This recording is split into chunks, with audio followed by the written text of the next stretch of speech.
Welcome sa Tinagalog Novela, damang-dama sa sariling wika. Huwag kalimutang mag-like, share, at mag-subscribe para sa mas marami pang kwento. Puff, puff. Sa tulong ni Scott at Mia, mabilis na pinatay ni Dod Ian ang ilang undead na paparating. Naamoy niya ang amoy ng mga malalayong undead kaya sinabi niya, hindi ligtas dito, at hindi tayo dapat manatili ng matagal. Kailangan nating umalis kaagad. Alam ni Scott na ang tunog ng laban ay makakaakit ng iba pang undead. Kaya tumanggi siyang magpahinga. Kinuha niya ang ilang sheepskin scrolls mula sa kanyang backpack at binuksan isa-isa para hanapin ang mapa at malaman ang kanilang kasalukuyang lokasyon, hindi naligtas sa Area No. 8. Kailangan nating bumalik sa Area Number 9, sabi niya kay Dod Ian at sa iba. Tumango si Dod Ian bilang pagsang-ayon at itinaas ang kanyang mga kamay para tawagin si Zack at magpahinga. Mabilis na tumakbo si Zaki at natuwa, alam ko na makakaligtas ka. Gusto niyang magtanong ng marami, ngunit nang makita si Dod Ian na kumukurap, huminto siya, ngunit may malaking ngiti sa kanyang mukha. Sinundan ng tatlong scavengers ng consortium at ng bagong recruit si Zack palabas nang makita nilang nawala na ang panganib. Ang bagong recruit mula sa training camp ay nakita ang bangkay ng isa pang scavenger at naging komplikado ang kanyang ekspresyon. Napansin ito ni Mia at sa tono ng pagkasuklam ay sinabi, mga duwag. Dapat sana pinatay ninyo ang undead habang kinakagat nito ang leeg niya. Sa halip, tumakbo kayo sa takot. Hindi kayo kasing galing ng batang ito. Nakakahiya. Ang batang tinutukoy niya ay si Zack na lumaban kanina. Nahihiya ang tatlong scavengers at pinaikit ang kanilang mga ngipin. Hindi nila nagawang sumagot. Ang bagong bata, nakayuko, ay tumakbo patungo sa kanila. Palihim niyang tiningnan si Dod Ian. Gusto niyang magsalita, ngunit nagbago ng isip. Tiningnan sila ni Scott at huminga ng malalim bago ngumiti, "Tara na." Tumango si Dod Ian at tiningnan ang paligid. Palihim niyang tinandaan ang lokasyon para makabalik siya mamaya at kunin ang bow at dark blue balls. Tahimik na sinundan ng lahat si Scott sa gilid ng kalye. Habang naglalakad, pinakinabanggan ni Dod Ian ang kanyang matalas na pang-amoy sa pinakamainam na paraan. Kapag naamoy niya ang grupo ng undead, irerekomenda niya kay Scott na dumaan sa ibang ruta. Kung 2 o 3 lamang, direktang pinapatay niya sila. Hindi nagatubiling sundin ni Scott ang bawat payo ni Dod Ian, kahit na bata at may batang tinig lamang ito. Alam niya na may nangyaring pambihira kay Dod Ian. Pagkatapos ng kalahating araw na paglalakbay, nakalabas din sila sa Area No. 8. Nakagawa sila ng hindi bababa sa 10 na detour. Sa wakas, huminga si Scott nang maluwag nang makapasok sila sa Area No. 9. Ngunit hindi siya nagpatagal sa hangganan kaya patuloy silang gumalaw. Tiyak na ligtas si Scott nang makarating sila sa gitna ng Area No. 10. Sa loob ng Area Number 9, hindi sila nakatagpo ng undead. Kahit na ang mga ratang halimaw ay wala rin. Maliban sa mga nabasag na bato, wala silang nakitang anumang mahalaga sa mga sirang tindahan ng Area No.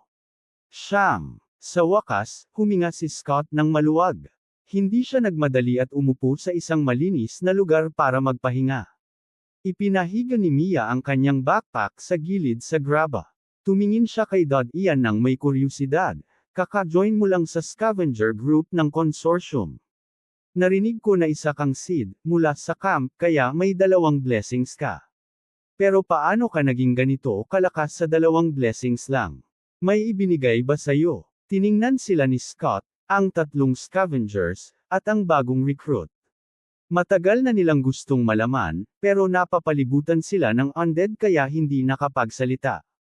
May isa pang dahilan kung bakit sila nag-atubiling magtanong, natatakot silang magalit si Dod Ian at iwan sila sa Area No. 8. Handa na si Dod Ian sa sagot, "Nasa koma ako. Nang magising ako, ramdam ko na mas malakas ako kaysa dati." Kalahati lamang ng katotohanan iyon. Tumingin kay Scott at Mia nang may pagdududa. Biglang nagtanong si Mia ng bagay na matagal na nilang gustong itanong, "Ikaw, hindi ka ba kinagat ng undead?"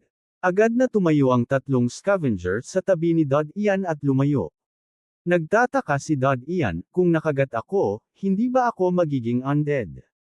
Nagbago ang ekspresyon ni Scott, iba-iba ang bilis ng pagiging undead depende sa pinsala. Kung sa leeg o dibdib, agad ka nang maaapektuhan. Pero kung sa balat lang may dugo, mabagal ang epekto. Gaano katagal ka nang gising mula sa coma? Hindi pa matagal. Ang pinakamabagal na impeksyon ay 3 araw. Tumingin si Scott kay Dad Ian, kung ikaw ay naimpeksyon, sa susunod na 2.5 araw, magiging undead ka na. Kung wala namang epekto pagkatapos, ibig sabihin, hindi ka naimpeksyon. Tumango si Dad Ian. Alam niyang hindi ito undead infection. Pero nang marinig ang sinabi ni Scott, may bahagyang kaba sa kanyang puso. Kasama ba ang worm sa infection? Lumabas na tayo ng 4 na araw. Pagkatapos ng 6 na araw, babalik tayo sa wall. Huminga si Scott nang may pag-aalinlangan, dapat pansamantalang maghiwalay tayo. Tiningnan ni Dad Ian sila. Maliban kay Zack na nag-aalala, may takot sa mga mata ng iba. Normal lang dahil natatakot silang maging undead si Dad Ian. Napangiti siya at malumanay na sinabi, ayos lang, pero gusto ko sana hiramin ang mapa ninyo. Baka hindi ko matagpuan ang daan pabalik. Okay. Agad na pumayag si Scott. Tiningnan ni Dad Ian si Zack, hahanapin ko si Mason at Sham. Huwag kang mag-alala, wala nang mangyayari sa akin. Hintayin mo lang dito. Namumugto ang mga mata ni Zack at ngumiti habang nagsusumamo, kasalanan ko. Nahila kita, din. Pasensya na. Anong kalokohan ang sinasabi mo, magkakapatid tayo. Tawa ni Dad Ian. Hindi napigilan ni Zack ang pagiyak. Tahimik sina Scott, Mia, at ang iba. Kinuha ni Dad Ian ang mapa mula kay Scott at lumingon. Tumakbo si Dad Ian ng buong bilis at nawala sa paningin nila Scott at ng iba. Bumalik siya sa dating ruta papuntang Area No. 8. Pinatay niya ang mga undead na kanyang nakasalubong at kinuha ang dark blue balls. Hindi nagtagal, naabot niya ang lugar kung saan niya itinago ang bow at arrows. Kinuha niya ang mga ito at nagsimulang hanapin ang amoy ni Mason at Sham. Habang naglalakad, nakasalubong niya ang ilang nag-iisang undead na direktang pinatay niya. Kahit hindi pa ganap na bihasa sa pakikipaglaban, dahil sa bilis at lakas na nadagdagan, naiwasan niya ang mga atake ng undead. Pero kung makaharap siya ng higit sa 3 undead, wala siyang magagawa kundi tumakas. Kapag naipit, tiyak na masusugatan siya. Ito ang takot sa undead, kahit ang mga hunter ay iiwas na lumapit sa grupo ng undead. Makaraan ang 2 araw, natagpuan na ni Dad Ian ang amoy ni Mason sa isang nakatagong guho ng gusali. Sa katunayan, natuntun niya ito dahil sa amoy ng dumi ni Mason. Natutunan din ni Dad Ian na sa wilderness, dapat iwasan ang pag-ihi o pagdumi, kung hindi, dapat itago sa lupa at umalis agad. Dinala ni Dad Ian si Mason pabalik sa Area No. 9 at handa nang bumalik sa Area No. 8 para hanapin si Sham. Ngunit, biglang naamoy niya si Sham sa Area No. Sham. Namangha siya. Sinundan niya ang amoy at natagpuan si Sham. Nag-iisa ito at naglalakad sa Area No. Sham. Hindi niya inasahan na makakabalik si Sham ng mag-isa. Nang makita niyang ligtas ang 3, napakalaking bato ang bumagsak sa puso ni Dad Ian. Bumalik siya sa Area No. 8 para simulan ang plano sa pagpatay ng undead.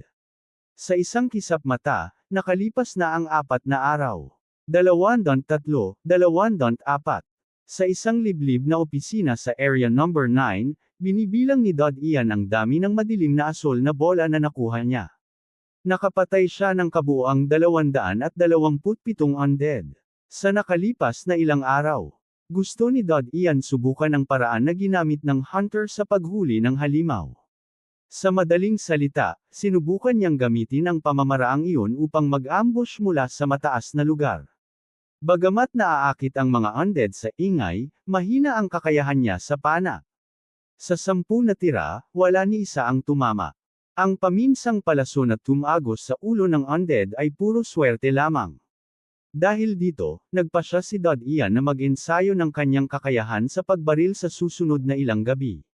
Sa distansyang 50 metro, nagsanay siya sa pagbaril sa mga nakapirming bagay.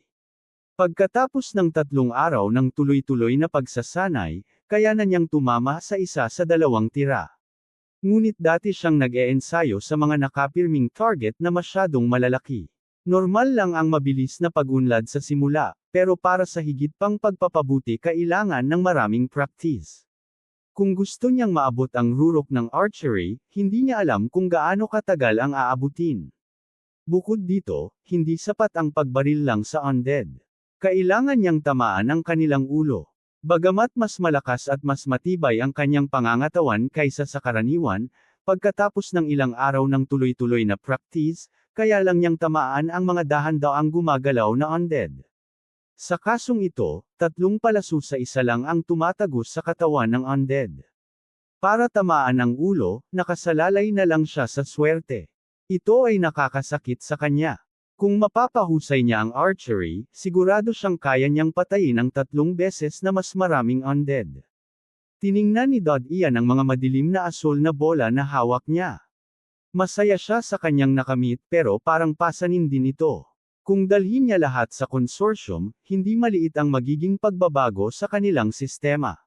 Siguro ay okay lang kung dalhin ko ang 7 bola lang. Malalaman ko rin ang halaga nito mula sa pananaw ng consortium. Itinago ni Ian ang natitirang bola kasama ang bow at mga palaso sa mga guho. Upang mabawasan ang tsansa na matagpuan ito sa hinaharap, itinago niya sa area no. Siyam. Lubusang sinaliksik ang lugar kaya walang hahanapin ng mahalaga doon. Ngunit ang Area Number 8 ang target ng consortium para sa susunod na pangunahing scavenging. Kung doon niya itatago, may posibilidad na matuklasan ito. Matapos makakuha ng maraming mahalagang bagay, naglakad si Ian patungo sa gilid ng Area Number 9 kasabay ng direksyon sa mapa. Maangin at malakas ang pader ng Silva habang papalapit si Ian. Namangha siya sa kagandahan ng dambuhalang pader.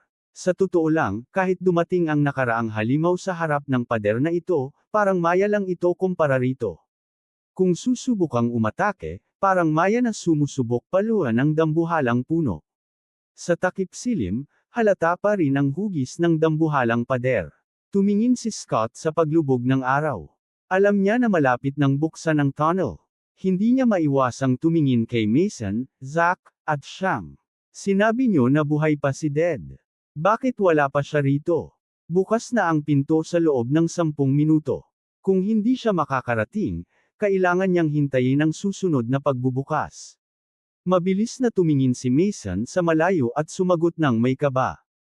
Alam niya ang oras. Hindi siya dapat mahuli. Tumingin si Mason kay Sham. Sinabi mo na nakita mo siya. 4 na araw na ang nakalipas, tama ba?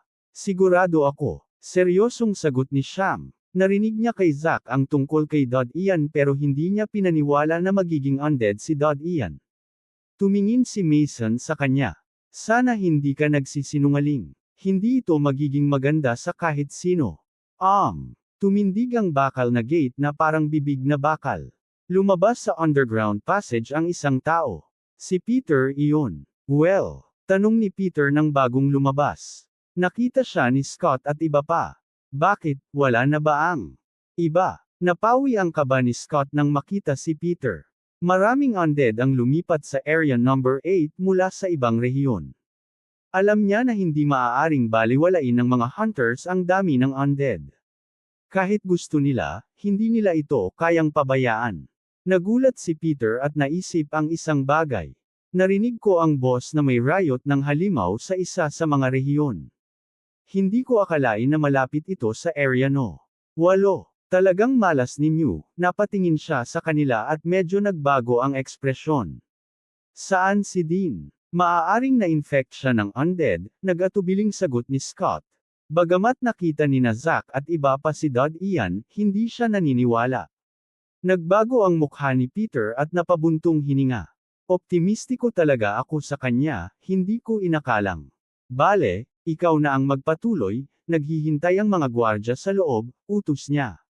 Bahagyang tumanggo si Scott at kasama si Mia, pumasok sa passage. Sinundan sila ng 3 scavengers at bagong recruited na scavenger. Nakatigil si Mason at ang 2 pa sa gitna ng daan, nag-aalala sa malayo. Alam ni Peter na nagsama-sama ang apat sa dormitoryo. Tahimik niyang pinanood ang malawak at desyertong kapatagan sa harap nila. Napakaliit ng halaga ng buhay. Napabuntong hininga siya, medyo malungkot ang itsura. Isang malambing at kaaya-ayang tinig ang tumunog. Ito siya, Dean. Kumintal si Peter at nakita ang isang itim na bola sa malayo. Nang lumapit, nakita niyang hawak ni Dad Ian ang bola. Natigilan si Peter sandali, ngunit hindi niya maiwasang ngumiti. Nakakita si Dad Ian na naghihintay sa kanya sina Mason, Peter, Zach, at Sham sa harap ng entrance, kaya pinalakas niya ang lakad. Kilala ko na. Grabe. Alam kong malalampasan mo lahat. Ang sigaw ni Mason habang inilapag ang backpack at siya ang unang sumugod kay Dad Ian. Ngumiti si Dad Ian. Mason, nasabi ko na ba sa'yo na parang babae ka kapag tumatakbo ka? Ako, ikaw, maliit na halimaw. Ang puti ng balat mo na pati mga babae na iinggit noong sumali ka sa training. Malakas na tawa ni Mason. Nagbago ang mukha ni Dad Ian sa isang mayabang na ekspresyon at lumapit kay Peter. Ngumiti si Peter. Mukhang maganda ang animo.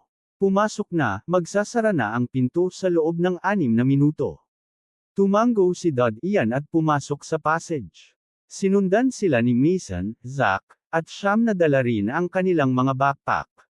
Hindi nagtagal ay nakita nila na huminto sina Scott at iba pa sa gitna ng passage. May ilang tao na may badge ng Holy Church. Dean. Nagulat sina Scott at iba pa nang makita si Dad Ian. Tumingin si Dad Ian sa mga gwardya. Sino sila? Napasigaw si Scott nang maibalik ang kanyang isip. Hindi na-infect si Dad Ian. Sa nakaraang 6 na araw, kahit may bahid ng dugo sa balat, naging undead siya agad kung infected. Sila ay gwardya mula sa Holy Church.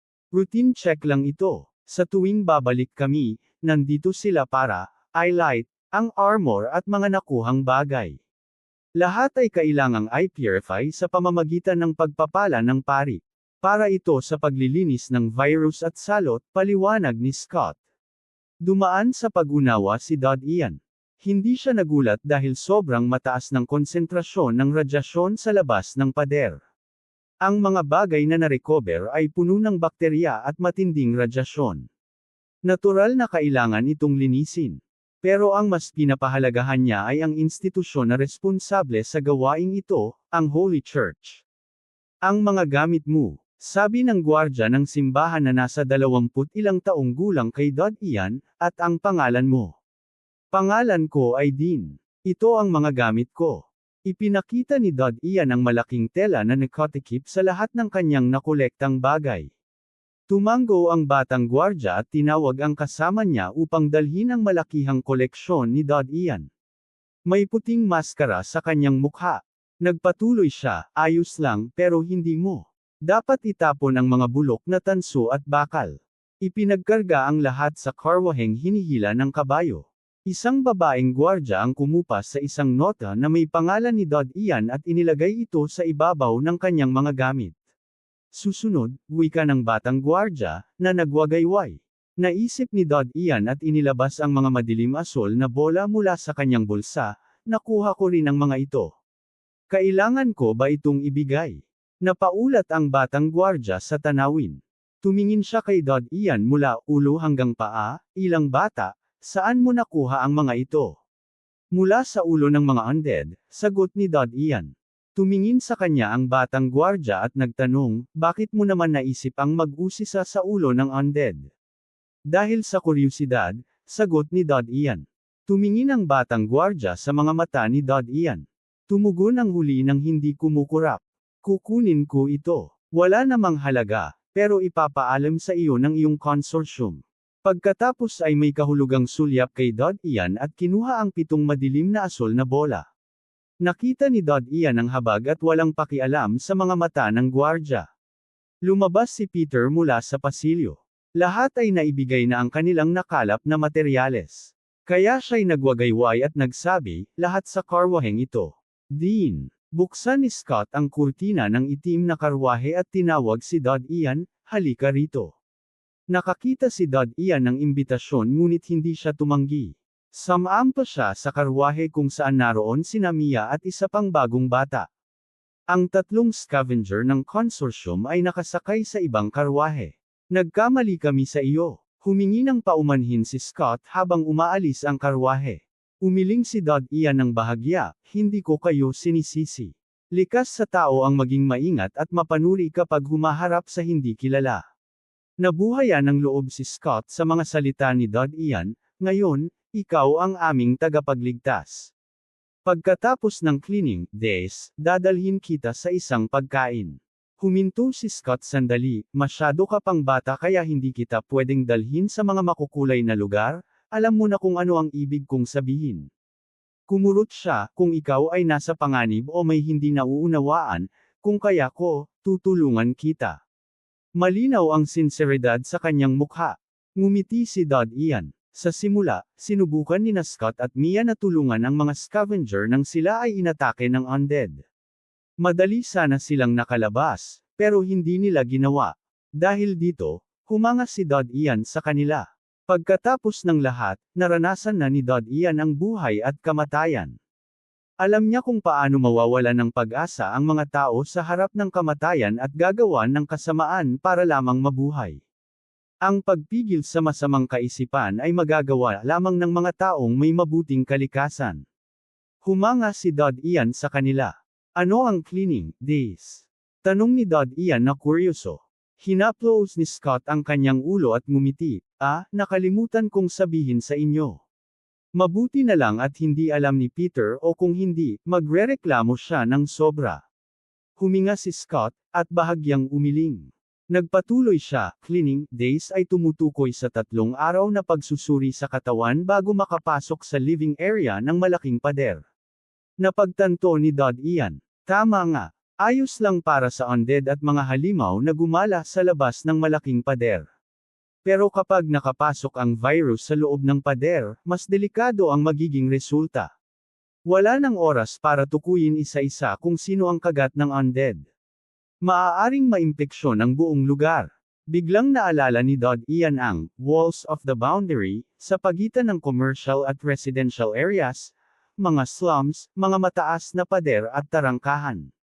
Marahil hindi lang ito para sa mayaman at mahirap. Orihinal, ito ay para hatiin ang living area sa maraming rehiyon, upang kapag kumalat ang virus, hindi ito sasakop sa buong populasyon, kundi sa isang rehiyon lamang. Tinanong ni Scott, then, bakit parang lumakas ng sobra ang lakas mo? 2 lang ang blessing mo, pero mas malakas ka pa sa akin. Ako may 19th blessings. Kasama ni Mia at ang bagong bata ay kuryoso rin. Napansin ni Dodd Ian ang kanilang pagkamausisa. Bahagyang naiinis siya. Natural lang, hindi nawawala ang kuryosidad ng tao. Ang hangin pa rin sa loob ng pader, sagot ni Dodd Ian. Ha! Sabi ni Scott. Hindi maiwasang ngumiti si Mia. Nahihiya si Dodd Ian, hindi ko talaga alam. Nawalan ako ng malay. Nang magising ako, ganito na ako. Sabi ni Scott, at sumuko sa pagsisiyasat. Dumating sila sa outskirts ng commercial district. Manipis na ang radyasyon ng hangin, halos kapareho sa residential area pero kakaunti ang tao. Itinuring itong forbidden area. May matatandang puno sa magkabilang gilid ng kalsada. May ilang kastilyo sa burol. Huminto ang karwahe ni Dodd Ian sa harap ng isa sa mga kastilyo. Bumaba sila. Binuksan ng mga gwardya ang pintuan ng kastilyo. Lumabas ang isang kabayo na halos 3 metro ang taas, kulay madilim na pula at may agresibong aura. Nakasakay ang isang batang Knight of Light. Hindi siya nakasuot ng helmet. Mahaba ang berde niyang buhok na maluwag sa balikat. Guwapo siya. Tumingin siya kay Dodd Ian, Scott at iba pa, sundan ninyo ako. Magalang na tumango si Scott at sumunod kasama si Mia. Sumunod sina Dodd Ian at iba pa. Ang Knights of Light ay kabilang sa Holy Church. Mas marangal sila kaysa ordinaryong knight. Kapag lumabas ang Knight of Light mula sa aristocratic family, nagbibigay ito ng karangalan sa harap ng ibang noble families. Bukod sa karangalan, malakas sila at layunin nilang sirain ang mga alchemist, potion masters at puppet masters na gumagawa ng masama. Kailangan pang bumaba at magbigay galang ng ordinaryong knight kapag nakakita ng Knight of Light. Pumasok ang lahat sa basement ng kastilyo. Lahat ay pumasok sa silid. Nandito ang lahat ng kailangan ninyo para sa 3 araw. Mayroon ding Book of Light para sa bawat isa. Mabuti itong basahin para linisin ang puso, kahit hindi kayo kontaminado. Wika ng Batang Berde ang buhok, walang emosyon. Opo, Knight. Magalang na tumanggo si Scott. Pamilyar na siya sa patakaran dito. Ang maliit na silid sa basement ay parang selda. Gawa sa bakal na haligi. May kama, wooden toilet, at maliit na malinis na mesa. Sa bawat mesa ay may silver-colored na libro na may gintong kulay. Sumama ka sa akin, itinuro ng Young Knight of Light si Mia na nasa gitna ng tao. Si Mia ay tila may alam kung saan pupunta kaya tumanggo siya ng may paggalang. Tumaas ang kuryusidad ni Mason habang sinundan ni Mia ang Knight of Light at umalis, saan siya pupunta. Bakit hindi siya manatili kasama namin? Tumawa si Scott, paano siya sasama sa amin? Babae siya at kailangan manatili sa kabilang bahagi sa kwarto ng mga babae. Doon siya maliligo at magpapalit ng damit, kaya iba ang kwarto ng babae. Namula ang mukha ni Mason nang marinig niya ang sinabi ni Scott. O sige, dapat na rin tayong maligo at linisin ang katawan. Hindi magtatagal bago dumating sila para i-check ang ating katawan. Sabi ni Scott habang hinuhubad ang kanyang itim na uniforme na may mantsa ng dugo. Lumapit siya sa shower sa tabi ng banyo para maghugas. Ito ay communal shower. Ipinag-iwasan ng mga tao sa panahon na ito ang maligo, ngunit dahil kakabalik nila mula sa labas ng malaking pader, kailangan nilang dumaan sa proseso. Hinubad rin ni Mason at ng dalawa pang kasama ang kanilang uniforme at nagsimulang linisin ang kanilang katawan. Dahil sa 10 araw ng mga aktibidad, naging malagkit at hindi komportable ang kanilang pawis. May mga amoy na sumisingaw. Ang karakter ni Dod Ian ay mas introverted na taliwas sa kanyang social skills. Naka-roll up siya ng mga sirang kumot bilang kurtina at ginawang pansamantalang silungan. Pagkatapos ay hinubad niya ang kanyang uniforme at nagsimulang maligo. Tahimik na humihinga si Dod Ian sa tuwing naliligo siya. Wala siyang shower gel na sanay siyang gamitin. Tingnan mo si Dean. Pinagtakpan niya ang buong katawan. Lalaki tayo, ano ang punto ng pagtatakip? Minsan iniisip ko kung babae ba si Dean. Nagtatawanan at nagbibiro sina Mason at ang dalawa pang kasama habang naliligo. Lumabas si Dod Ian mula sa kurtina at mariing sinabi, Mason, sobra kang nagsasalita ng kalokohan. Sasabihin ko kay Bewe na lihim mong ipininta ang kanyang portrait. Zack, naaalala mo ba nung kinuha mo ang pera? Siyam, kung ipagpapatuloy mo ang kalokohan mo, sisirain kita sa iyong tavern. Tumigil agad ang tatlo. Tumawa si Scott. Kasabay nito, sa isang lihim na kastilyo sa commercial district. Lumipad ang isang itim na uwak sa kastilyo sa pamamagitan ng bintana sa ikalawang palapag. May nakatali sa kuko nito ang isang sobra. Napakagarbong silid at maluwang. May mahahabang carpet na nakalatag sa sahig. May malaking pulang wooden desk sa gitna ng silid. Nakasandal sa upuan sa likod ng desk ang isang mataba, nasa katanghaliang edad na lalaki. Naglalaro siya ng lapis nang mahulog ang sobre sa mesa. Bahagya siyang namumula habang binubuksan ang sobre at binasa ang liham. Nang matapos ang huling talata, nagbago ang kanyang mukha, hindi bumalik si Brian. Paano nangyari iyon? Dapat siya ay supporting character sa Battlefield. Paano siya hindi nakabalik? Pinagmamasdan niya ang stationery nang may kawalan ng katiyakan sa mukha. Ang consortium ay nagtatalaga ng oras sa mga hunters at scavengers para sa kanilang mga gawain. Napakabigat ng magiging kahihinatnan ng paglabag sa utos. Kung hindi sila makabalik sa takdang oras, may 70% posibilidad na patay na sila. Ang natitirang 30% ay malamang na nasa bingit ng kamatayan, na-trap o nakaranas ng pansamantalang krisis at nabigong makabalik sa oras. Ngunit naiiba ang sitwasyon ni Brian. Hindi siya nakatakdang manghuli sa gray area. Responsable siya sa pagtapos ng gawain sa border. Mababa ang panganib ng trabahong iyon.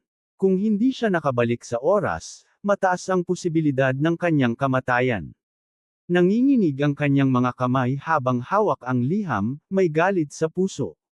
Responsable siya para kay Brian bilang isang hunter. Kung patay si Brian, maaapektuhan ang posisyon niya sa consortium. Bababa rin ang kanyang kita. Kung hindi mo sinunod ang mga direksyon at pumasok sa gray area, hindi nakataka-taka na nakabalik ka. Hindi ko kakayaning ako ang responsibilidad. Bulong niya. Ngunit kung matagpuan ang katawan ni Brian sa Area No. 8, ibig sabihin pinatay siya ng hunters ng ibang consortium na pumasok sa aming teritoryo. Ito ay magiging problema sa intelligence ng aming consortium. Agad niyang kinuha ang panulat at mabilis na nagsimulang magsulat ng kautusan. Kailangang masusing imbestigahan ang bagay na ito. Bagaman, kahit na malaki ang Melon Consortium para kayanin ang pagkawala ng isang hunter, hindi ito simpleng bagay. Ang ganitong kakaibang pagkawala ay maaaring may kinalaman sa intelligence loopholes o spy na nakapasok sa consortium. Commercial District. Melon Foundation Scavengers Headquarters. Dalawang impormasyon ang mabilis na naipasa. Ang unang palapag ng headquarters building ay responsable sa pagtanggap at pagproseso ng basic information. Ang ikalawang palapag ay para sa administrasyon at pamamahala ng mahahalagang bagay na may kinalaman sa scavengers. Sa kasalukuyan, dalawang impormasyon ang ipinadala sa isang maluwang na opisina sa ikalawang palapag. Impormasyon mula sa Hunter Headquarters. Bulong ng lalaking may balbas, 40 anyos, nakasuot ng suit habang tinitingnan ang impormasyon sa mesa. Dati, siyang housekeeper ng pamilya Mel. Ngunit dahil nakakuha siya ng respeto at tiwala ng pinuno ng pamilya Mel, ipinadala siya rito upang pamahalaan ang mga scavengers. Subalit, mas mataas ang kanyang posisyon ngayon, isang hunter ang hindi nakabalik mula sa Area No. 8. Nakakatuwa, nilinis naman ang Area No. 8. Ilan lang ang undead na nag-iikot. Paano hindi makabalik ang isang hunter?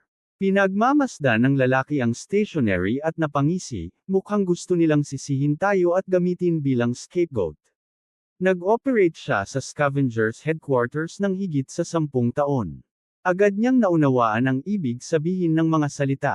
Medyo malungkot ang kanyang mukha. Kung may spy sa Scavengers, ang staff ng headquarters ay maaaring maparusahan o magkaroon ng backlash. Walang tauhang hindi mapapalitan. Naiisip niya na ang pagkawala ng isang hunter ay hindi maihahambing sa daan-daang scavengers na hindi nakabalik sa oras. Napahinga siya at inilapag ang liham. Binuksan niya ang pangalawang sobra. Kaunti lang ang nakasulat at maigsi ang laman. Namangha siya, may kumuha ng cold crystals. Dean, ang pangalang ito, hindi ba siya ang seed ng scavenger training camp? Biglang tumawa siya, ang batang ito, matalino. Talaga namang karapat-dapat ang consortium na mag-invest sa kanya. Agad nagbago ang kanyang dating lungkot. Ang pagre-recruit kay Dodd Ian ay isang masayang pangyayari para sa Scavenger Headquarters. Pinag-aralan nila ang resume ni Dodd Ian. Mababa ang antas ng radiation ng kanyang katawan.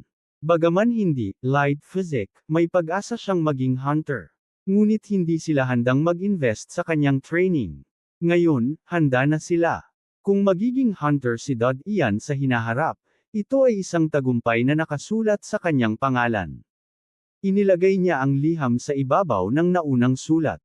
Kung ang cold crystals ay makukuha ng consortium scavengers, maaaring iugnay ito sa pagkamatay ng hunter at mag-imbestiga ng malalim. Ngunit ngayon, si Dodd Ian ang paksa, kaya hindi na niya pinansin. Ang unang dahilan ay nakatapos na si Dodd Ian sa regular scavenger training, at siya ang seed object. Walang consortium ang magiging tanga para ipadala siya bilang spy. Pangalawa, bawal sa lahat ng consortium at military ang makipag-ugnayan sa scavengers habang nasa special training. Kaya pagkatapos ng graduation, ang mga consortium ay pwedeng lamang mang-akit sa graduates gamit ang benepisyo, ngunit hindi sila pwedeng makipag-ugnayan ng pribado. Walang consortium ang lalabag sa mga patakaran. Sa makatuwid, ang tanging posibleng grupo kung saan maaaring may mga spy ay ang scavengers na sinanay ng consortium. Mas lax ang patakaran habang sila ay tinitrain ng consortium. Si Dod Ian at ang iba pa ay naligo na at nakapagsuot ng malinis na damit. Nakaupo siya sa kama at nakikipag-usap kay Mason. Bumukas ang pinto ng basement at pumasok ang isang grupo ng mga tao. 6 silang lahat. 4 na gwardya mula sa simbahan ang nag-escort sa 2 tao na nakasuot ng puting gown. May mga puting maskara sa kanilang mukha at may dala silang sariling medical box. Handa na ba kayong suriin? Alisin ang inyong mga damit. Sigaw ng isa sa gwardya. Naranasan na ito ni Scott noon. Kaya inalis niya ang kanyang damit ayon sa utos. Sinundan siya ni Mason at Dod Ian sa paghubad ng kanilang mga damit. Mabuti na lamang at parehong lalaki ang mga doktor, kung hindi, may ilang at mahihiya sila sa harap ng kabaliktaran ng kasarian. Lumiko sa gilid. Ngayon, lumiko pabalik. Nakatayo sa labas ng bakal na hola ang mga doktor at isa-isang sinuri ang mga ito. Sinunod ni na Dod Ian at iba pa ang kanilang mga utos at ipinasadya ang kanilang katawan ayon sa utos ng doktor. Ano itong sugat? Tanong ng doktor habang itinuturo ang peklat sa likod ni Mason. Mabilis na. Sumagot si Mason, gasgas lang ito na nangyari habang naglilipat ng mga bagay. Matagal na ito. Tumango ang doktor habang maingat na tinitingnan ang peklat. Pagkatapos ay isinulat niya ito sa kanyang tala, peklat sa likod. Tinatay ang sugat na higit sa 4 na taon. Walang impeksyon. Matapos iyon, nagpatuloy sa susunod na pasyente. Ha! Biglang sigaw ng isa pang doktor habang natatarante sa makapulang marka sa dibdib ni Dod Ian. Lumapit siya sa bakal na hola at tiningnan ito ng mabuti. Nagulat siya at sinabi, "Magic marks." Tumigil din ang isa pang doktor at agad na tumingin upang suriin. Naalarma si Dod Ian, "Magic marks." Alam na nila ito. Namangha rin si Scott at sinabi, "Magic marks." Si Dean may magic marks. Hindi inasahan ni Dod Ian na alam ni Scott ang tungkol dito. Tiningnan niya ang itsura ni Scott, hindi niya mukhang nakita ang pulang marka sa dibdib ni Dod Ian. Malamang narinig lang niya ang tungkol sa magic marks, pero hindi pa ito nakita. Parehong nakatingin sa kanya ang mga doktor nang may paghanga, "Paano mo nagawa ito? Ikaw ay isang scavenger. Paano ka magkakaroon ng magic marks?" Nalilito rin si Dod Ian, ano ang magic marks? Napansin na ni Scott ang kakaibang tingin ng mga doktor. Narinig niya ang tanong ni Dod Ian at agad na ipinaliwanag. Dean, ang magic marks ay lumilitaw sa mga hunters. Ito ang dahilan kung bakit mas malakas ang hunters kaysa sa mga scavenger. Ang magic marks ay nagbibigay ng natatanging kapangyarihan sa hunters. May iba't ibang kakayahan depende sa markang meron sila. May ilan na nakakapagpa-accuracy ng metal, ang iba naman ay nakakakita ng lahat mula sa kanilang pananaw, lahat ng ito ay bunga ng magic marks. Tiningnan niya ang dibdib ni Dod Ian at nakita ang pulang tissue, hindi ko akalain na ganito ang hitsura ng magic marks. Dean, ipinanganak ka na may magic marks kaya hindi na nakapagtataka ang lakas mo. Isa ka ng hunter. Namangha si Dod Ian. Ang peklat na nabuo matapos mag-drill ang worm sa katawan ay tinatawag na magic marks. Lahat ba ng hunter ay may ganito? Kaya't itinuturing na siyang tunay na hunter ngayon. Parehong nakatitig sa kanya ang mga doktor. Isa sa kanila ang nagsabi, "Kahit hindi namin alam kung paano lumitaw ang magic mark sa iyong dibdib, may kinalaman ito sa iyong katawan. Pwede ba naming suriin ang iyong katawan?" Dahil matagal na siyang nag-aalala sa panganib ng worm, agad siyang pumayag, "Pasensya na sa inyo. Walang abala. Kung tugma ang resulta ng pagsusuri at makumpirma kang hunter, hindi mo na kailangan maging magalang sa amin." Magiliw at may ngiti ang mukha ng mga doktor. Naramdaman ni Dod Ian ang agwat sa pagitan ng hunters at scavengers. Laking ginhawa niya dahil kung lahat ng hunters ay may magic marks, hindi siya magiging kakaiba. Wala ring nakatagong panganib. Iniabot ni Dod Ian ang kanyang braso mula sa bakal na hola upang mas madali ang pagsusuri. Isa sa mga doktor ang kumuha ng maliit na baso mula sa medical box, isang radiometer. Naiintindihan ni Dod Ian na nais nilang sukatin ang antas ng radiation sa kanyang katawan. Pinaghihinalaan niya na ang mga hunters na may magic marks ay may mas mababang antas ng radiation kaysa sa normal na tao. Pagkatapos ng lahat, ang pinakamalaking pagkakaiba ng hunters at scavengers ay ang radiation value, hindi lamang lakas. Kinuha ng doktor ang dugo mula sa daliri ni Dod Ian at inilagay sa radiometer para sukatin. Nagbago ang paningin ni Dod Ian. Nakita niya ang isang maliit na pulang linya na dahan-daang gumagalaw pataas at bumabalik pababa. Ngayon, malinaw niyang nakita isang manipis na worm. Kaya bawat radiometer pala ay may ganitong maliit na worm. Hindi na nakapagtataka, sa panahon na ito na mabagal ang teknolohiya, ginagamit nila ang worm upang masukat ang antas ng radiation. Lahat ng worms, kasama na ang ginamit sa Hunter Castle, ay may kakayahang tuklasin ang radiation. Sobrang baba, sabay na sinabi ng mga doktor matapos makita ang resulta ng radiometer. Nagulat sila sa eksaktong halaga ng radiation at napagtanto, walang duda, may magic mark siya. Ngunit hindi nila maintindihan kung bakit napunta si Dod Ian sa scavenger group. Siguro ay pagkakamali ng consortium. Hindi nila pinang-ahas isipin ang dahilan. Ang mahalaga, nagawa nila ang kanilang tungkulin. Isusumit namin ang resulta. Magalang na sinabi ng isa sa doktor kay Dod Ian, may katawan ka ng hunter. Naniniwala ako na sa maikling panahon ay may popromote ka ng consortium. Binabati kita ng maaga. Napansin ni Dod Ian ang pagbabago sa kanilang ugali. Hindi siya sanay sa ganitong pakikitungo ng iba. Ngunit alam niyang ganyan talaga ang mundo. Tapat niyang sumagot, salamat sa inyo. Ngumiti ang mga doktor at umalis kasama ang 4 na gwardya matapos itala ang iba pang resulta. Dean, naging hunter ka na. Masayang sabi ni Scott kay Dod Ian. May liwanag ng sorpresa sa kanyang mga mata. Isang napakagandang pagkakataon ng makalapit sa isang hunter. Kung sasamahan siya ni Dod Ian, mas magiging maganda ang kinabukasan niya kaysa sa iba. Nagulat at natuwa rin sina Mason, Zach, at Sham. May patron tayo. Haha, tawa ni Mason. Hindi ko akalaing misteryosong magiging hunter si Dean. Siguro dahil sa komo niya, sabi ni Zach. Matagal nang kilala si Dean bilang SID ng training group. Kung magaling siya, noon o huli ay magiging hunter siya. Hindi ko akalaing ngayon pa lamang. Bata pa lang siya, hindi ko alam anong gantimpala ang ibibigay ng consortium, dagdag ni Sham. Tuwang-tuwa sila. Tiningnan ni Dod Ian ang kanilang mga masayang mukha at hinawakan ang kanyang dibdib. Mukhang hinabol ng ibang hunters ang mga worms. Ngunit kung may magic marks siya, bakit sila aabutin pa? Pwede kaya na kahit may magic marks, pwede nilang gamitin ng iba upang palakasin o dagdagan ang kanilang kakayahan.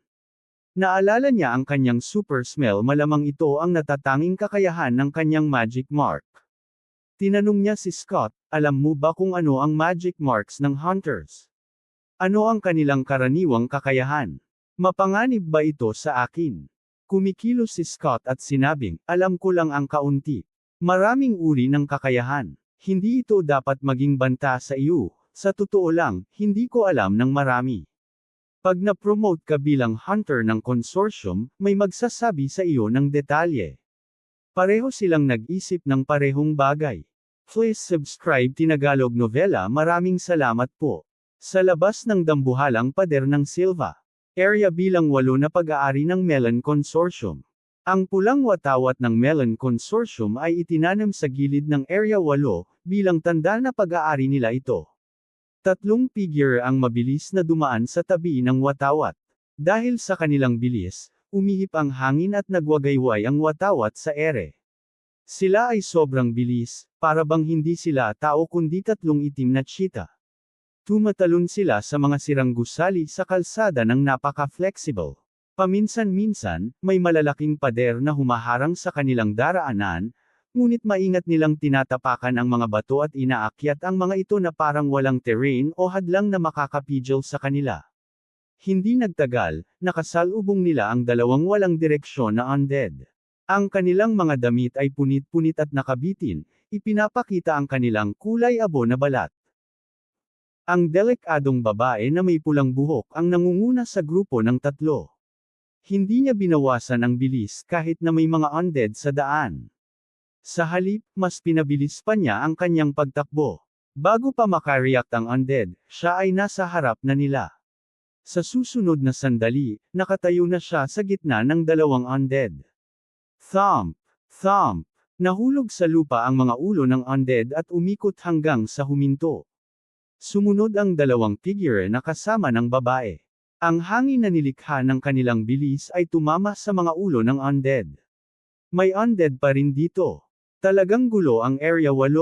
Tumingin ang kabataang lalaki sa kaliwa habang bahagyang nagbago ang kanyang ekspresyon. Ang kabataang lalaki sa kanan ay may nag-aalalang ekspresyon habang tumitingin sa babaeng nasa unahan. Huminga siya at sinabi, "Gusto ko sanang mag-enjoy. Huwag mag-distract." Sigaw ng babae na may pulang buhok. "Gale, naamoy mo ba ang kapatid ko?" Sumagot ang kabataang lalaki sa kaliwa, "Hindi, hoy." Bigla siyang huminto at tumingin sa kanan ng kalsada na parang may kinatatakutan. Sa nag-aalarmang tono, sinabi niya, "Ang amoy na ito, hayop ba ito?" Biglang huminto ang babae at lumingon sa kanya. Kumislap ang mga mata ni Gale sandali at sinabi, "Sama ka sa akin. Baka narito ang kapatid mo." Tumakbo siya sa kalsada. Hindi nagtagal, dumating silang tatlo sa harap ng isang gumuho na gusali. Nag-concentrate si Gale sandali at pagkatapos ay pumasok sa isang butas. Sinundan siya ng babae at ng isa pang kabataan sa pasilyo.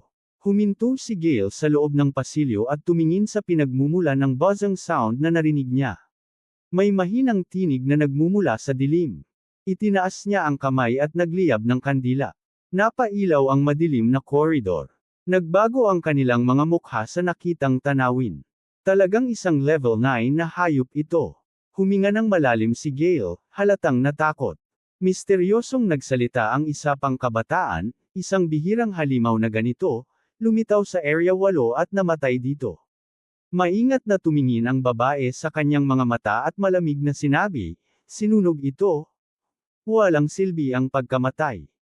Nawala ang takot ni Gale nang biglang sinabi, "Tingnan mo, ulo lamang ang pinutol." Alam nating walang silbi ang kanilang utak. Bukod dito, hindi tinanggal ang mga espesyal na bahagi ng katawan. Mukhang baguhan lang ang pumatay sa hayop na ito. "Walang bagong hunters na sumali sa aming consortium," sabi ng isa pang kabataan. Nakangisi ang babae, ipinapakita nito na ang hunters mula sa ibang consortium ay lumabag sa patakaran at pumasok sa aming teritoryo. At nagdulot pa sila ng gulo. Bahagyang tumanggaw si Gale, biglang kumilos ang kanyang ilong at sinabi, "Parang naamoy ko ang kapatid mo." Tumaas ang kilay ng babae. Medyo pangit ang mukha ni Gale, nagmumula ito sa katawan ng hayop, sana. Biglang nagbago ang tono ng babae, "Huwag kang magkalat ng kalokohan." Lumapit si Gale sa nasunog na katawan ng hayop. Nagmumula ang amoy mula sa puwang ng kuko kung saan may nakadikit na piraso ng uniforme. Ito, kinuha ni Gale ang piraso ng uniforme, "Ito ay kapatid mo." Nagbago ang mukha ng babae, kumontrota ang kanyang mga dilaw na pupil. Bahagyang nagbago ang kulay nito sa dugo pula. Nanginig siya habang lumalapit kay Gale. Napansin niya na tama lagi ang kakayahan ni Gale sa amoy. Alam din niya na kung naabot ng hayop ang kanyang kapatid, walang pag-asa ang buhay nito. Nauunawaan niya na ganito ang magiging katapusan. Hayop. Unti-unting naalis ang balat ng kanyang braso at lumitaw ang dalawang machete-like na armas na kulay dugo. Pinutol niya ang leeg ng hayop. Sobrang bulok na ng katawan ng hayop at malambot na ang mga laman, kaya madali niyang naputol. Tumalsik ang bulok na dugo sa kanyang mukha. Tumalsik ang dugo sa mga insekto na kumakain sa bangkay ng hayop. Maraming hayop, hindi siya nag-alala sa mga insekto o bakterya na maaaring makahawa sa kanya. Pinagmasdan ni Gale at ng isa pang kabataan ang kanyang ginagawa ng may halo-halong damdamin. Hindi nila pinigilan ng babae dahil wala rin silang magagawa. Galit na inalis ng babae ang mga bato mula sa katawan ng hayop. Hinugot niya ang tiyan nito at kinuha ang mga natirang buto at metal mula sa tiyan ng hayop. Hayop, hayop, paulit-ulit na sinambit ng babae na may pulang buhok, hindi niya maipaliwanag ang kanyang damdamin.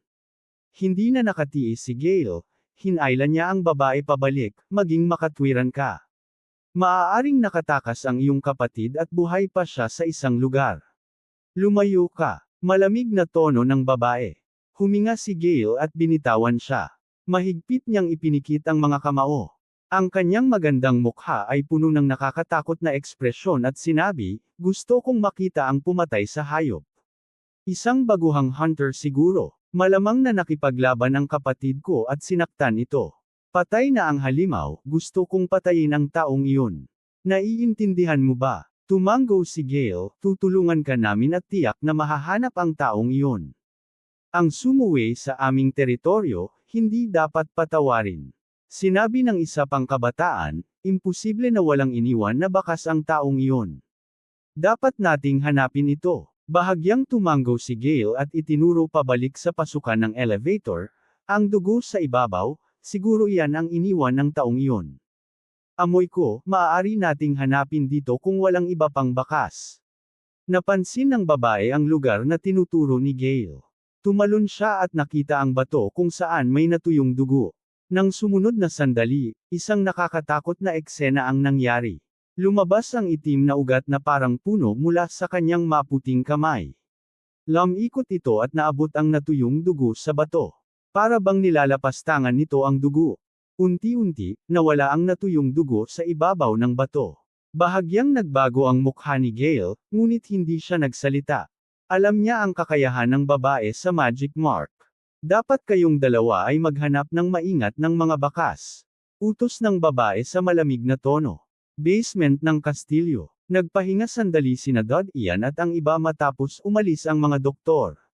Sa katunayan, ang nakaraang 10 araw ay puno ng tensyon at wala silang sapat na tulog. Sa ngayon, sila ay ganap na relaxed sa loob ng kulungan at di nagtagal, narinig ang tunog ng kanilang pag-snore.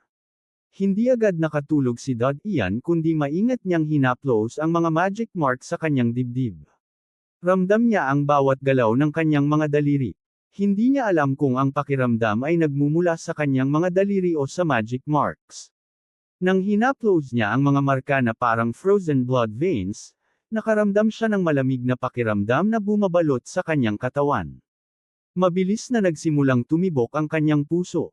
Ang magic marks na ito, kung masisira, malaki ang banta sa aking buhay. Maari pa nga akong mamatay. Tahimik na naisip ni Dod Ian.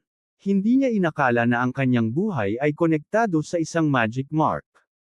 Damn it! Ibinahagi ko ang aking buhay sa mga bulate. Humiga siya sa kama, humarap sa gilid, ngunit hindi pa rin nakatulog. Bigla niyang napansin ang Book of Light sa maliit na mesa. Kinuha niya ito at dahan-dahang binuksan. Kinilatis niya, ang liwanag ba ang katotohanan? Dahil sa liwanag, ang mga halaman ay lumalaki. Dahil sa liwanag, nakikita natin. Ang liwanag ang nagbibigay buhay sa tao. Ang lumikha ng liwanag at buhay, Diyos ng liwanag, ang Ama, ay magpapakupkop sa lahat ng tapat. Ang ilang axiom sa simula ay ang pangunahing batayan ng aklat. Bukod dito, may ilang kwento tungkol sa liwanag sa bawat talata. Konektado ito sa mga bagay na kilala ng lahat. Dahil tinatanggap ito ng lahat bilang totoo, walang sino man ang nagtanong o nagduda. Malaki ang papel ng liwanag sa buhay, ngunit naramdaman ni Dod Ian na hindi sapat ang aklat upang ipaliwanag ang lahat ng bagay tungkol sa buhay. Ang papel ng liwanag. Kung walang liwanag, walang buhay sa mundo. Maraming halimbawa ang nakasulat tulad nito. Gayunpaman, mas may alam si Dod Ian tungkol sa agham, buhay, at paglikha kaya hindi siya naniniwala sa Diyos ng buhay. Siyempre, hindi may kakaila ang papel ng liwanag, pero, ano ba ang layunin ng banal na simbahan? Mabilis na nagsulat at nagbukas ng aklat si Dod Ian. Sa huli, naintindihan niya kung paano nila nire-recruit ang mga taga-sunod. Ang ginagawa nila ay kumuha ng ilang natural na phenomena na alam ng lahat at bumuo ng kanilang aral mula dito. Ang mga tao ay ignorante sa maraming bagay kaya tinatanggap nila ang sinasabi ng simbahan ng walang tanong at naniniwala. Kung ang isang tao na nagbasa nito ay walang matibay na personalidad, malilito siya. Susundin lang niya ang sinasabi ng banal na simbahan. Walang siyentipikong basehan ang kanilang paliwanag. Lahat ay nakabase sa itsura lamang. Tulad ng sinabi ng ama sa akin dati, may karunungan ang mga sinauna ngunit kulang sa kagamitan. Alam nila ang resulta ngunit hindi ang dahilan. Ganito rin ang nangyayari dito ngayon. Tahimik na sabi ni Dodd Ian, kung may tamang kagamitan, makikita nila ang pinagmulan ng maraming bagay. Madalas sabihin ng ama na ang ignorante at maling paniniwala ng mga tapat ay dulot ng kakulangan sa agham at teknolohiya. Dahil hindi maipaliwanag ng agham, nagsimula silang manghula. Naniwala si Dodd Ian sa mga salita ng ama. Mas lalo rin siyang determinado na piliin ang landas ng pagiging alkmista. Gitling. Lumipas ang 3 araw ng cleaning.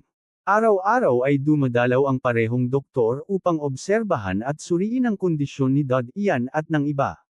Sa katunayan, may ilang sintomas ang isang infected na tao ngunit may ilang matitibay na tao na maingat na tinatago ang mga peklat at nagtitiyaga hanggang huling sandali. Gayunpaman, sa 3 araw, kadalasan ay lumalabas ang outbreak. Bagong damit ni Dodd Ian ay akma sa kanyang sukat at napaka-fit. Binuksan ang pintuan ng basement habang sila ay inilalabas. Please. Isang gwardya mula sa simbahan ang naggabay sa kanila. Hindi nakita ni Dodd Ian at ng iba ang Night of Light na sumalubong sa kanila noong dumating sila. Nang malapit na silang lumabas sa gate, narinig ni Dodd Ian ang isang tinig na tumatawag ng kanyang pangalan, Ginoo Dean. Sino si Ginoo Dean? Nagulat si Dodd Ian. Isang kalagitnaan taong gulang na lalaki na may itim na sombrero at baston ang tumawag sa kanya. Ngumiti si Scott, na naglalakad sa gilid, iyan siya. Nagulat ang kalagitnaang lalaki dahil hindi niya inasahan na siya ay iPad-adala bilang mensahero para sa isang bata.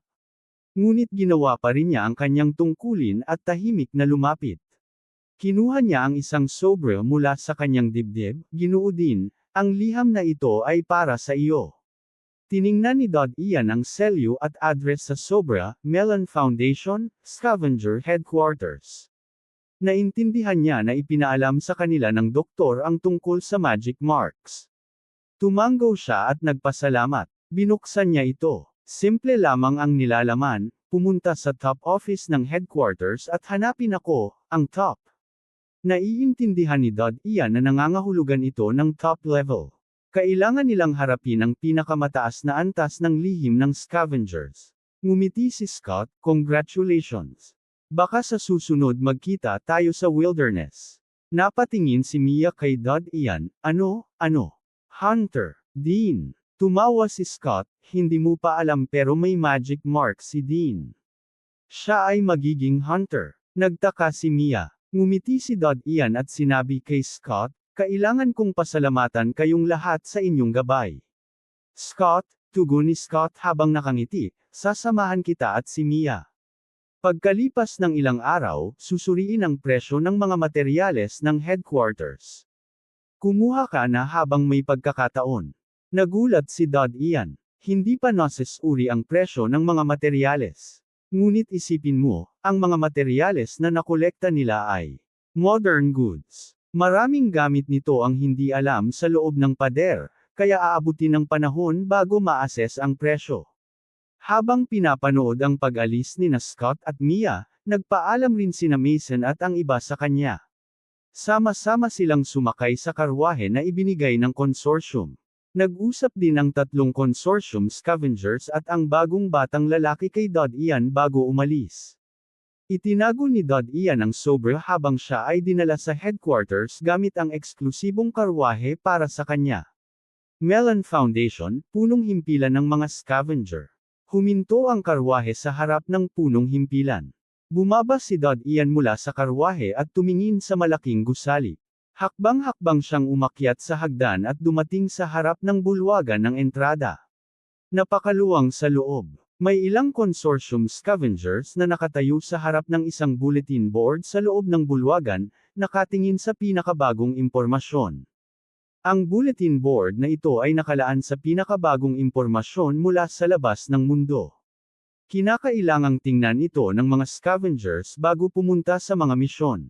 May mga detalye tungkol sa mga pagbabago sa ilalim ng kontrol ng Melon Consortium o sa mga kalapit na rehiyon.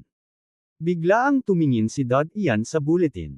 Isang impormasyon ang nakakuha ng kanyang pansin, Area No 8 ay puno ng UNDADs. Pansamantalang blockade. Huwag pumasok ang mga scavengers. Alam ni Ian na bukod sa mga panapanahong gawain na itinakda ng consortium, malaya ang mga scavenger na pumili ng anumang lugar sa ilalim ng kontrol ng Melon Foundation. Sa madaling salita, walang limitasyon ang pagpili ng lugar. Kaya karamihan sa mga scavenger bago umalis ay pumupunta rito para malaman ang pinakabagong impormasyon tungkol sa iba't ibang lugar. Ito ay upang maiwasan ang panganib. Kahit na malinis na ang mga lugar na ito, ang UNDADs at mga hayop ay hindi sumusunod sa mga patakaran ng consortium. Madalas silang sumingit sa mga lugar na nalinis na. Nakaligtas si Ian sa isang ganitong sitwasyon dati. Hindi nagtagal si Ian at naglakad sa koridor patungo sa hagdan. Hey, Dean! Biglang may bumati. Lumilingon si Ian. Si Peter ang may hawak ng tasa ng mainit na kape. Mukhang kakalabas lang niya sa opisina, Mr. Peter. Ang mga materyales na nakuha mo ay hindi pa nasusuri. Bakit nandito ka? Naguluhan si Peter. Nagulat din si Ian. Hindi pa nila naririnig ang tungkol sa kanya. Bigla niyang naintindihan na hindi niya dapat sabihin ang bagong katauhan niya dahil hindi pa ito inihahayag ng top management.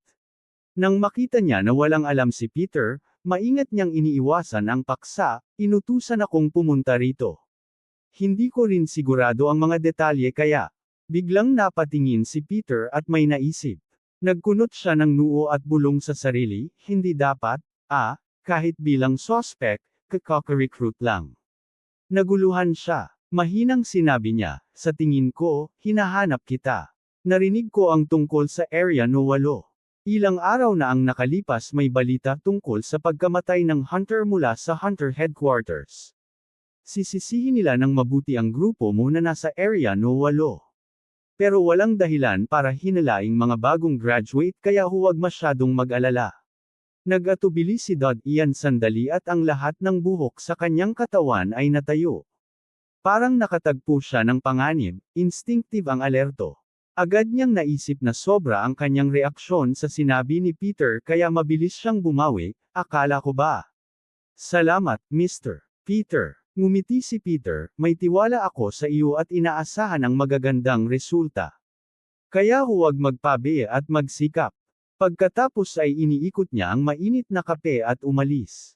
Dahan-daang lumingon si Ian matapos umalis si Peter. Ang ngiti sa kanyang mukha ay nawala at pinalitan ng lamig. Bahagya niyang sikitin ang mga mata habang iniisip dapat. Suriin ng Hunter Headquarters ang Area No 8 para maghanap ng mga bakas at clue. Hindi ko inasahan na palawakin nila ang saklaw ng investigasyon sa mga scavenger na naruroon. Bagamat hindi siya natatakot, ang malaking reaksyon mula sa Hunter Headquarters ay nangangahulugang seryoso ang kanilang pagtugon. Agad niyang naalala ang mga bakas ng kanyang paggamot at naisip ang isang bagay. Sa Magic Mark, lahat ng Hunter ay nakakakuha ng kakayahan. Kaya may iba pa bang Hunter na may matalas na pang-amoy gaya niya? Habang iniisip ito, nakunat ang kanyang mga daliri. Nagpasya siya, kahit na siya ang pagtutukuyan pagkatapos ng investigasyon, palaging tatanggi siya sa anumang pagkakasangkot. Tumingin siya sa hagdan habang bumabalik ang kanyang kalmadong ekspresyon. Hakbang-hakbang siyang umakyat. Ang scavenger headquarters ay may 4 na palapag. Bawat isa ay pinuprotektahan ng mga gwardya mula sa mga maharlikang pamilya ng Melon Consortium. Tanging ang mga maharlika lamang ang may karapatang mag-recruit ng sariling armado, ngunit limitado ang kota. Kaya ang iba't ibang pamilya ng consortium ay hinahati ang kanilang resources ayon sa laki at tinutukoy ang pangunahing pangangailangan upang protektahan ang mga ari-arian ng consortium. Ang ika-4 na palapag ay dinisenyo bilang cloister. Napakaraming kwarto sa koridor kaya medyo naligaw si Ian. Naalala niya ang mga attendant sa hagdan kaya bumalik siya at nagtanong ng direksyon patungo sa opisina ni Mer. Dayton. Sa kanilang gabay, dumating siya sa harap ng malaking pulang pintuan. Maingat siyang kumatok. Bumukas ang pinto. Isang kalagitnaang edad na lalaki ang tumingin mula ulo hanggang paa kay Ian. Ngumiti siya, dapat ikaw si Dean. Ang bagong recruit na scavenger sa consortium. Pumasok ka. Tumango si Ian at pumasok sa silid. Ang silid ay may marangyang ilaw. May matamis na aroma sa bawat sulok. Nang pumasok, naramdaman niya ang napakalambot na carpet sa ilalim ng paa. Mabilis niyang sinuri ang silid. Lahat ng mesa, upuan, sopa, lamesa at mga oil painting ay nagbibigay ng nakakaimposang aura at pakiramdam ng karangyan. Huminga siya sa ganda ng silid. Ang nakakuha ng kanyang pansin ay ang painting sa itaas ng silid. Larawan ito ng isang babae at lalaki na may matipunong pangangatawan. Ang pinakapansin-pansin ay ang peklat sa baba ng lalaki malapit sa leeg, halos kasing haba ng daliri. Nakakagulat ang lokasyon ng peklat. Kung bahagyang nailihis, baka naputol ang carotid artery. Little guy, umupo ka. Tiningnan siya ng kalagitnaang lalaki. Nakita ni Ian ang banayad na tono kaya alam niyang hindi siya tatanungin tungkol sa pagkamatay ng hunter. Natuwa siya habang umupo sa sopa sa harap ni Mr. Dayton. Binasa ko ang resume mo. Bago ang misyon, ang radiation value mo ay 0.8, mas mababa sa isa. Dahan-dahan binuksan ni Dayton ang libro sa kanyang mesa, ngunit sa pagkakataong ito, nanggaling ka sa labas, karaniwang tataas ang radiation value ng katawan mo. Pero sa iyo, bumaba ito sa 0.1. Little guy, alam mo ba na tanging hunter lang ang may ganitong radiation value? Bahagyang tumango si Ian, hindi na nakapagtataka. Kaya may magic marks ka. Kaya hindi nakakagulat ang ganitong mababang value. Ngayon, gusto kong malaman kung nasaan ang magic marks mo.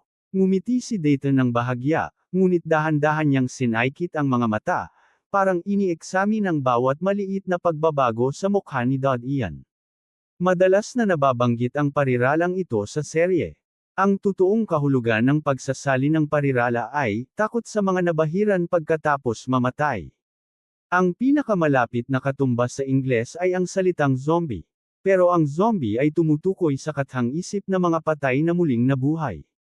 Kaya pinili kong gamitin ang unang pinakamainam na opsyon na pumasok sa isip ko.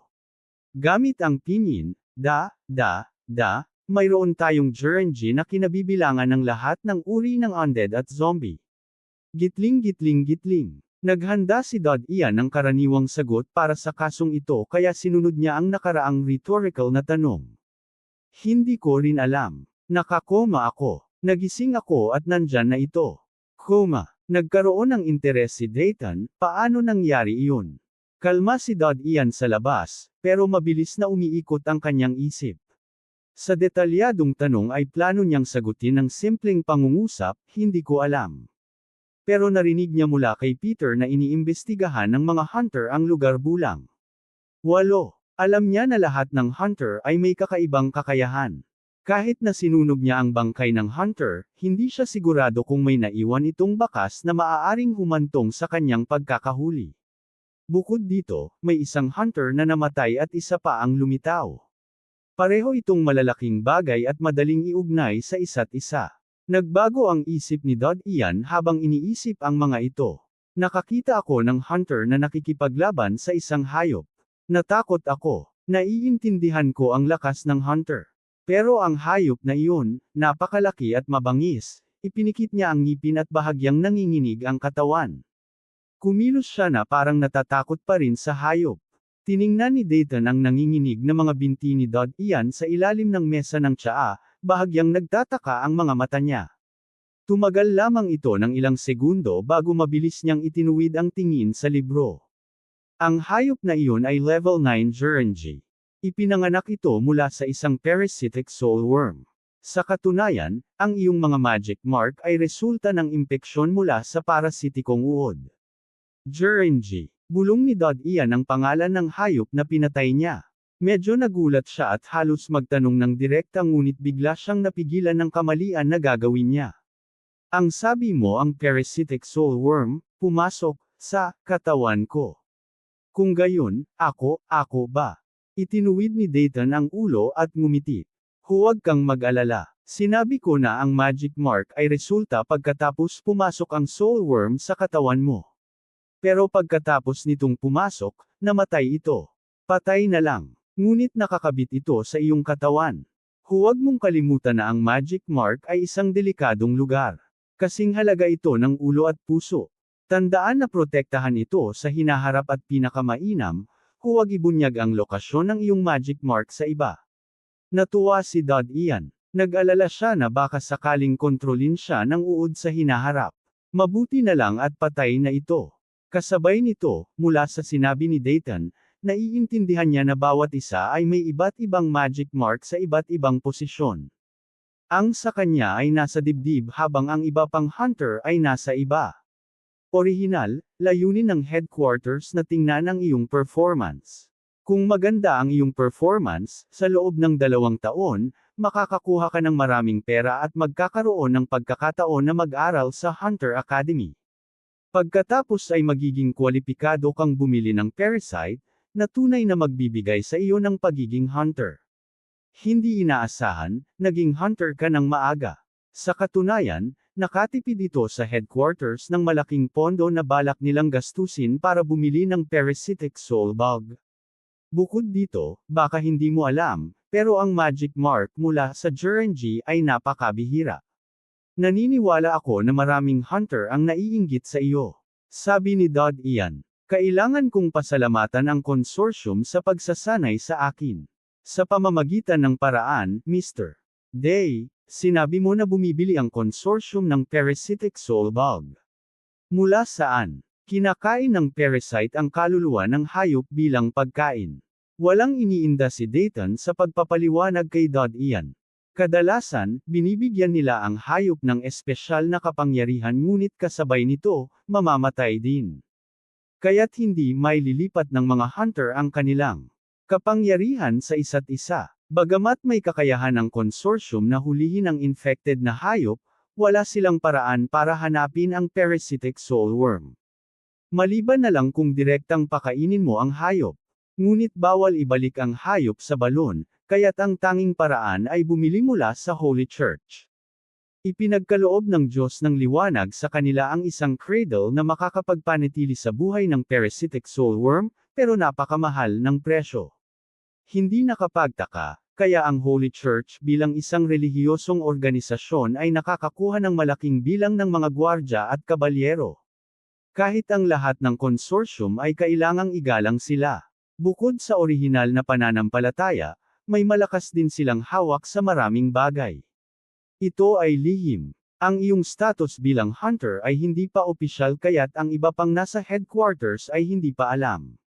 Ngumiti si Dayton. Ito ay para sa iyong proteksyon. Sana ay huwag mo itong basta-basta ibahagi sa publiko.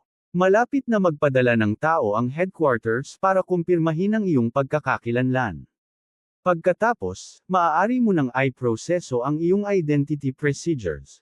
Tumango si Dad Ian ng bahagya.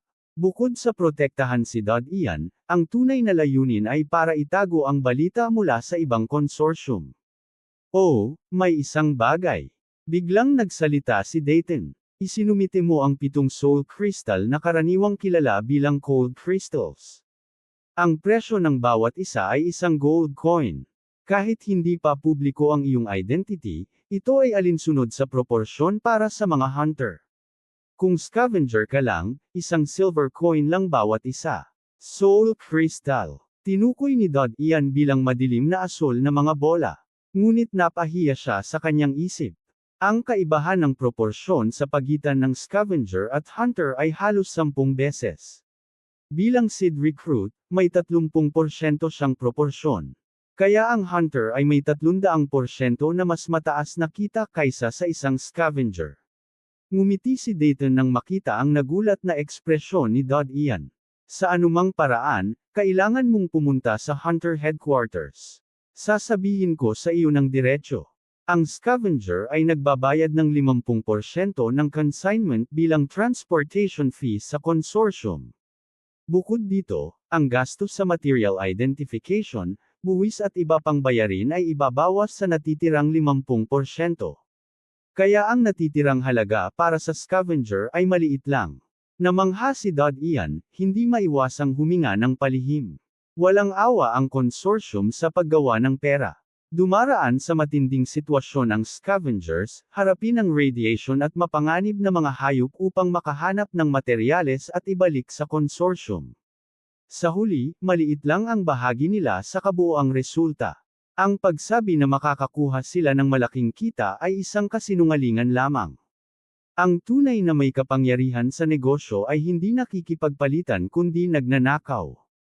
Ang pakiramdam ni Ian matapos marinig ang lahat ng detalye. Ano ang kristalisasyon ng kaluluwa? Tanong ni Ian nang may kuryusidad. Ito ay confidential. Bahagyang ngumiti si Dayton, gayunpaman, bilang isa na may kwalipikasyon bilang hunter, maaari kong ibahagi sa iyo ang ilang bagay. Ang mga hilaw na materyales para sa God's blessing, ay kinukuha mula sa mga kristal na ito para sa pagpapalakas ng pisikal na lakas. Ang tao na mahawa rito ay magkakaroon ng kristalisadong kaluluwa dahil sa galit. Bilang resulta, nagiging isang degenerate undead o halimaw ito. Medyo naguluhan si Ian. Naalala niya na pagkatapos siyang markahan ng magic marks habang siya'y nasa coma, nagawa niyang i-absorb ang soul crystal at hindi ito masakit. Ito kaya ay dahil sa magic mark. Hindi ba pwede itong direktang gamitin kahit ng mga hunter? Tanong ni Ian. Umiling si Dayton, hindi pwede. Nagulat si Ian at mabilis ang pagtibok ng kanyang puso. Hindi pwede, ng mga hunter ang soul crystals. Pero siya, kahit papaano, na-absorb niya ang natunaw na dark blue ball. Wala siyang naramdaman na kakaiba sa kanyang katawan. Kung mayroon man, lalabas lamang ito sa panahon ng cleaning days. Dapat napansin ito ng dalawang doktor dahil may karanasan sila. Magic marks. Iba ang magic marks ng hunter, kaya iba rin ang kanilang kakayahan. May dumating na ideya kay Ian, akala ko ang tunay na kakayahan ng magic marks ko ay super smell. Pero mukhang, ito pala ay para i-digest ang cold crystals. O, baka ang digestion ng cold crystals ay isa lamang sa mga katangian nito. Naging excited siya dahil kung tama ang kanyang hinala, maaari niyang lihim na i-absorb ang kapangyarihan mula sa cold crystals. Kahit isang cold crystal ay katumbas ng isang gold coin na nagkakahalaga ng 10,000 copper coins, pero kapangyarihan ay kapangyarihan. Pupunta ka sa Ministry of Finance at matatanggap mo ang 7 gold coins mo pagkatapos mong ipakita ang iyong identity card. Para sa ibang materyales, pagkatapos itong masuri at ma-identify sa Temple of Elements, makukuha mo rin ang bahagi mo. Karaniwan, aabutin ito ng hindi bababa sa kalahating buwan, maaaring 1 buwan pa. Ngumiti si Dayton. Nagtanong si Ian nang may kuryusidad, Temple of Elements. Ngumiti si Dayton ngunit hindi nagpatuloy sa paliwanag, dapat paparating na ang mga tao mula sa headquarters. Pumunta ka at maghintay sa labas. Napansin ni Ian na hindi siya nagsalita ng marami, ngunit hindi rin siya pinilit. Tumayo siya at sinabi, "Salamat, Ginoo Dayton, aalis na ako." Okay. Pagkalabas ni Ian sa silid, tiningnan ni Dayton ang katabing housekeeper at bahagyang ngumiti, "Ano sa palagay mo?" "Napakatalino, may malaking potensyal ang maliit na bata," sagot ng katamtamang edad na housekeeper ng may paggalang. Bahagyang umiling si Dayton, napabuntong hininga, at sinabi, "Oo." Nakalulungkot, sa lahat ng iyon, wala siyang light physique. Limitado ang kanyang buhay at napakamahal ng presyo ng iyon. Maliban sa top hunter, hindi niya kakayanin bumili ng kaunti. Nakalulungkot, umiling ang housekeeper. Dahan-dahan kinatok ni Dayton ang panulat sa mesa at nagsalita, "Ang hunter na namatay sa Area No. 8. Dapat alam ng maliit na ito ang katotohanan. Pero hindi siya nagsabi ng kahit ano at hindi natin pwede siyang puwersahin. Kahit ang hunter's headquarters ay hindi gagamit ng torture. Pagkatapos ng lahat, may pagkawalan na ng hunter at may bihirang bagong kapalit. Higit pa rito, may magic marks ito mula sa rare level 9 Jurenji. Dapat iniwan na lang siya." Bahagyang umiling ang housekeeper, sinabi ng bata na sinunog niya ang katawan ng Jurenji hanggang mamatay. Medyo kinakabahan siya ng magsalita, pero kalmado ang kanyang mga mata. Walang paraan para itago ito, sa palagay ko, totoong sinunog niya ito. Tumanggo siya, na natural na nakita. Kahit na mahusay ang pagtatago ni Dod Ian, sobrang sensitibo pa rin ang kakayahan niya na malaman ang katotohanan tungkol sa tao. Gitling gitling gitling. Mellon Foundation, Hunter Headquarters. Isang opisina sa Kastilyo. Bang! Isang payat na puting palad ang tumama sa mesa. Ang may hawak nito ay isang babaeng may pulang buhok na naka-scarlet armor. Galit niyang tinutok ang mga mata sa kalbong katamtamang edad na lalaki sa likod ng desk. Halos umatungal siya, aking kapatid. Aking pamilya. Napakaraming hindi malinaw tungkol sa kamatayan ng kapatid ko. Siniyasat ko ang bagong hunter na na-recruit kamakailan sa Huasheng Consortium. Gusto ko lang humingi ng kaunting impormasyon mula sa consortium. Gusto kong magtanong. Tahimik na nakatingin ang kalbong lalaki. Kahit na sinasabi siya ng babae ng may galit, hindi niya nihipiuan ang kanyang mukha at mahinang sinabi, dapat malinaw sa iyo, wala tayong ebidensya. Kahit na lihim na nakapasok ang kanilang hunters, wala tayong maipaparatang sa kanila. Natagpuan mo ang natira sa armor ng kapatid mo sa tiyan ng Jurenji. Ang katawan niya ay natunaw na halos wala nang natira. Alam kong galit ka dahil namatay ang kapatid mo. Pero patay na ang halimaw na pumatay sa kapatid mo. Ano ang gusto mong gawin? Gusto kong maghayganti. Ungol ng babaeng naka-scarlet armor. Kahit na ang halimaw ang pumatay sa kapatid ko, hindi ko pahihintulutan na kunin ng iba ang bunga ng kanyang ginawa. Wala namang parasitic soulworm sa tabi ng halimaw. Dapat may ibang tao na malapit dito. Namuhay ang kapatid ko sa wala at may nakinabang. Hindi ko ito pahihintulutan. Tahimik na sumagot ang kalbong lalaki, naiintindihan ko na hindi mo matanggap ito. Pero para hindi masagasaan ang interes ng consortium, hindi ko pahihintulutan. Mas mabuti pang huwag kang gumawa ng anuman ng mag-isa. Ang consortium ay mag-iimbestiga at bibigyan ka ng tamang paliwanag. Sinabi mong sasaktan ko ang interes ng consortium. Tumawa ang babae ng may pang-uuyam. Dumaloy ang luha habang nagsalita, namatay ang kapatid ko. Sinasabi mo sa akin, sa mga taong ito, gaano karaming interes ang naidulot niya sa consortium. Akala mo hindi ko alam. Alam ng kalbong lalaki na dapat hindi niya sinabi iyon. Mali ang pagkakasabi. Bahagyang namumula siya, sinabi ko, bibigyan ka ng consortium ng sapat na paliwanag. Kung matagpuan natin ang taong iyon at mapatunayan na kabilang siya sa ibang consortium, hindi natin palalampasan ito. Makaka-relax ka, pero hindi mo pwede gumawa ng aksyon ng mag-isa. Kapag nahuli ka ng ibang consortium, malaki ang magiging pinsala mo. Huminto sa pagtawa ang babae, tinutokso siya at lumabas. Sa puntong iyon, biglang pumasok ang isang gwardya. Nagbigay siya ng saludo sa babae ng may paggalang at lumapit sa kalbong lalaki, iyong karangalan. Ito ang balita mula sa Scavenger Headquarters. Napangisi ang kalbong lalaki, pero pinunit pa rin ang sobra at mabilis na tiningnan ang laman. Bahagyang nagulat ang kalbong lalaki. Napatingin siya sa likod ng babae at nakita na hindi niya ito napansin. Bahagyang napahinga siya at mabilis na isinara ang sobra at sinabi, maaari ka nang umalis. Kahit na may distansya, narinig ng babae ang sinabi ng gwardya. Nagpakita ng matinding intensyon sa mata habang lumalakad palabas ng silid. Paglabas ng babae, sumulat ang kalbong lalaki ng bagong liham at mabilis na inilabas ang utos. Please subscribe Tinagalog Novela, libre lang yan kaibigan, maraming salamat po.